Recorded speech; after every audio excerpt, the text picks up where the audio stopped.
রাফা, গাজা। ত্রাণের জন্য দাঁড়িয়ে থাকা না খাওয়া মানুষের শরীরে গুলি।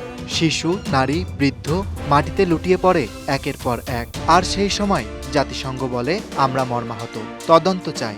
যুক্তরাষ্ট্র বলে হ্যাঁ, যুদ্ধাপরাধ হয়েছে, কিন্তু তারপর আবার সেই ইসরায়েল, সেই বোমা, সেই সহায়তা। প্রশ্ন জাগে, এই নাটকের শেষ কোথায়? 1 জুন 2025 গাজার রাফায় একটি ত্রাণ বিতরণ কেন্দ্রের পাশে ভিড় লক্ষ্য করে গুলি চালায় ইসরায়েলি সেনারা। এমন অভিযোগে কাঁপে বিশ্ব সংবাদ। নিহত হয় কমপক্ষে 30 জন, আহত আরও বহু। জাতিসংঘের মহাসচিব অ্যান্তনিও গুতেরেস গভীর উদ্বেগ প্রকাশ করেন।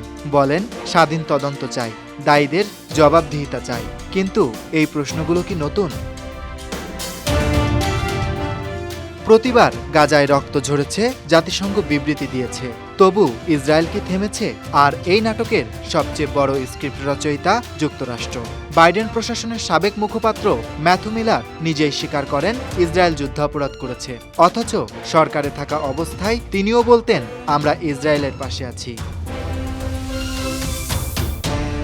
বাস্তবতা হলো, প্রতি বছর বিলিয়ন বিলিয়ন ডলারের অস্ত্র যায় ইসরায়েলের হাতে মার্কিন করদাতার অর্থে। গাজার ধ্বংসস্তূপের নিচে চাপা পড়ে যে শিশুর লাশ, তার শরীরেও লেগে থাকে মেড ইন ইউএসএ বোমার টুকরো। রেড ক্রস জানায় একদিনে আহত 179 জন, নিহত 21 জন। গাজার স্থানীয় সংস্থা বলছে মৃত্যুর সংখ্যা 31। কিন্তু ইসরায়েল বলে সব মিথ্যা। জিএইচএফ বলে আমাদের আশেপাশে কিছুই হয়নি। অথচ গাজার হাসপাতালগুলোতে রক্তে ভাসছে ট্রলি, শিশুরা কাঁদছে, বাবা মা খুঁজছে সন্তানকে। আর আন্তর্জাতিক মিডিয়াকে ঢুকতেই দেওয়া হচ্ছে না। সত্য চাপা দিতে মিডিয়া ব্লক করে রাখা হয়েছে পুরো গাজা। জাতিসংঘ যতই বিবৃতি দিক আর যুক্তরাষ্ট্র যতই মুখের নীতি কথা বলুক, বাস্তবতা হলো তাদের নীরবতা আর সহায়তা এই হত্যারই হাতিয়ার।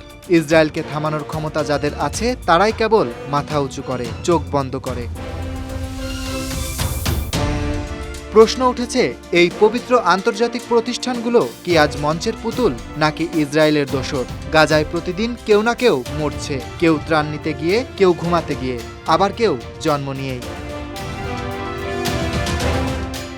আর বিশ্ব বিবৃতি দেয়, মাথা নাড়ে, চোখ ফিরিয়ে নেয়। গাজার শিশুর প্রশ্ন, আমার অপরাধ কি ছিল? এই প্রশ্নের উত্তর আজ যদি না দিই, কাল হয়তো ইতিহাস আমাদের চুপ থাকার জন্য দোষী করবে। Dhaka express news desk.